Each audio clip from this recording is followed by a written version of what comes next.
రాహుల్, అభికేమైంది? ఎందుకలా తీసుకొస్తున్నావు? తను నడిచే పరిస్థితిలో లేదు. నడిచే పరిస్థితిలో లేదా? ఎందుకని? మళ్ళీ ఏం కొంప ముంచే పనిచేసింది?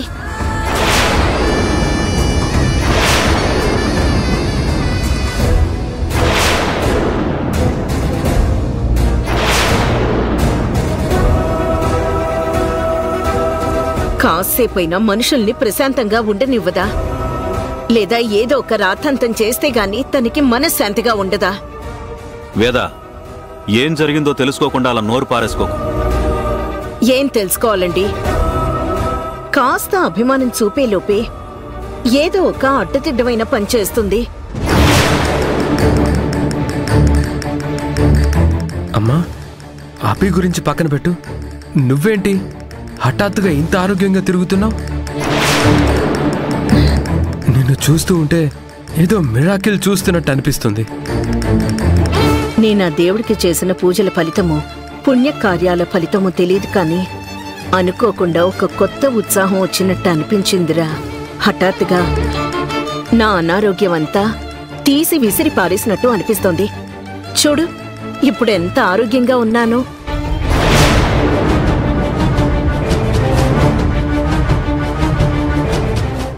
అమ్మవారి మీద నాకు నమ్మకం ఉంది. ఆమె ఖచ్చితంగా అత్తయ్య గారిని బాగుపడేలా చేస్తుంది. ఇది నువ్వు చేసిన పూజల ఫలితం కాదు వేదా. అభి నిరాటంకంగా నిప్పుల మీద 7 సార్లు నడవడం వల్ల నీకు దొరికిన ఆశీర్వాదం.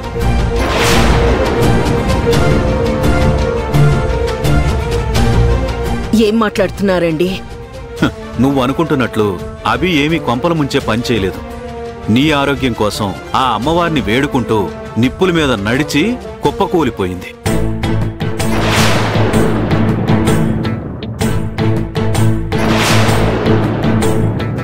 నువ్వు ఆరోగ్యంగా లేచి తిరగాలని తన ప్రాణాన్నే పణంగా పెట్టింది.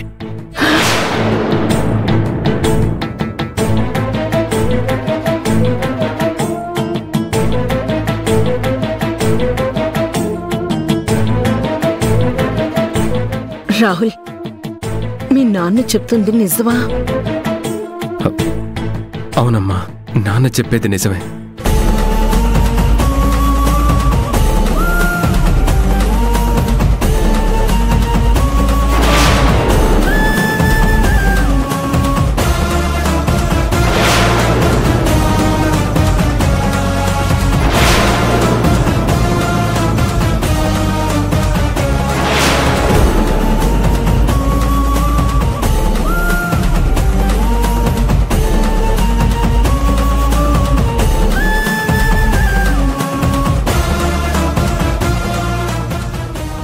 అయిపోయింది, అంతా అయిపోయింది. అత్తయ్య గారిలో చూసారా ఎలాంటి మార్పులు వస్తున్నాయో? ఈ దెబ్బతో కేతనని పక్కన పెట్టేసి అభియే ఈ ఇంటి కోడలు అని ప్రకటించేసేలా ఉన్నారు. అలా మాట్లాడతావేంటి లలిత? ఇప్పుడు బాధపడి ఏం లాభం? మంచి అవకాశం వచ్చింది, ఉపయోగించుకోమని నేను గుళ్ళోనే చెప్పాను, విన్నావా? చూడండి, మీరెంత చిన్న చూపు చూసినా అభి మీ మంచి కోసమే ఆలోచిస్తుంది. మీరు అభిని అసహించుకుంటూ వీధిలోకి విసిరిపారేసినా మీరందరూ బాగుండాలని ఆ భగవంతుడికి దండం పెట్టుకుంటుంది. ఒక మనిషి మంచితనాన్ని అంచనా వేయడానికి ఇంకా మీకు ఎన్ని రోజులు కావాలో, ఎన్ని రుజువులు కావాలో నాకర్థం కావట్లేదు. అరే రాహుల్, అభిని రూమ్లోకి తీసుకెళ్ళరా. అలాగే నాన్న.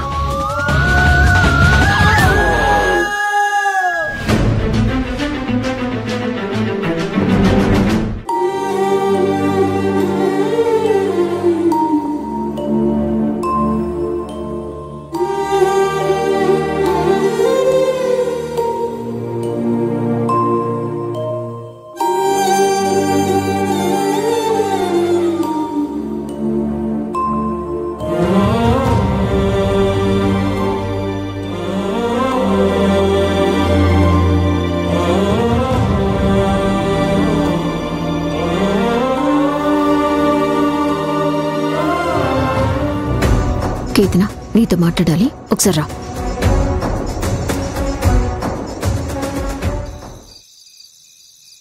అయ్యో అయ్యో అయ్యో అయ్యో రాహుల్, అభిని అలా మోసుకెళ్లడం ఏంటి? అలా మమకారం చూపించడం ఏంటి? మంచితనం కురిపించడం ఏంటి? అభి నిప్పుల పైన 7 సార్లు నడవడం కాదు గాని ఇకపై రాహుల్ 7 జన్మల వరకు నువ్వే నా పెళ్ళానివి అని అనేలా చేసుకుంది. కేతన, ఇక నువ్వు పెట్టే బెడ సర్దుకుని వెళ్ళిపోతే మంచిది.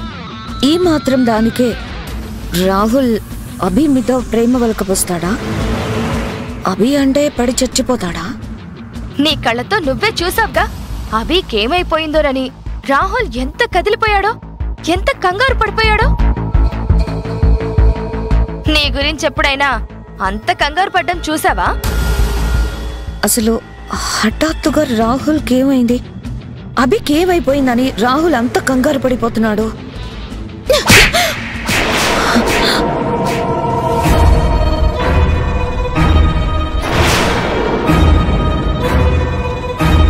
హైవేంద్రి, నన్ను కొడుతున్నావేంటి? నీకు దవడ మీద ఒక్కటిస్తే సరిపోదు, మూతి పళ్ళు కూడా ఊడేలా కొడితే అప్పుడు నీకు బుద్ధొస్తుంది. ఇప్పుడు మూతి పళ్ళు రాలేలా కొట్టడానికి నేనేం తప్పు చేశాను? నీకు గుళ్ళో చిలక్కి చెప్పినట్టు చెప్పాను, నీకు మంచి అవకాశం వచ్చింది, ఉపయోగించుకో అని. రాహుల్ని వేదవతి పెద్దమ్మని అవకాశం వచ్చినప్పుడల్లా నీ వైపు తిప్పుకోవాలి అని చెప్పాను. వాళ్ళని నా వైపుకు తిప్పుకోవడం కోసం నేను గుడి చుట్టూ 108 సార్లు తిరగాలన్నారు. అదే కదా అసలు సమస్య. నువ్వు గుడి చుట్టూ 108 సార్లు తిరగలేక వచ్చే మార్కులు వదిలేసుకున్నావు. అభి మాత్రం నిప్పుల మీద 7 సార్లు తిరిగి రాహుల్ని వేదవతి పెద్దమ్మని తన వైపు తిరిగేలా చేసుకుంది. ఎప్పుడు అభి వల్లే అత్తయ్య గారి ఆరోగ్యం కుదుట పడిపోయిందని అత్తయ్య గారి మనసు కూడా కరిగిపోయేలా ఉంది. అంటే ఇప్పుడేంటి? నేను గుడి చుట్టూ 108 ప్రదక్షిణాలు చేసేస్తే దానివల్ల ఆంటీ అనారోగ్యం నుండి కోలుకునేవారా? నువ్వు ప్రదక్షిణలు చేయటం వల్ల పెద్దమ్మకి తగ్గుతుందో లేదో పక్కన పెట్టు. కనీసం ఇప్పుడు పెద్దమ్మ ఆరోగ్యం కుదుట పడినందుకు నువ్వు చేసిన 108 ప్రదక్షిణలు, కాకమ్మ కబుర్లు చెప్పి ఇంట్లో నీ వాల్యూ ఇంకాస్త పెరిగేలా చేసేవాళ్ళం మేమిద్దరం.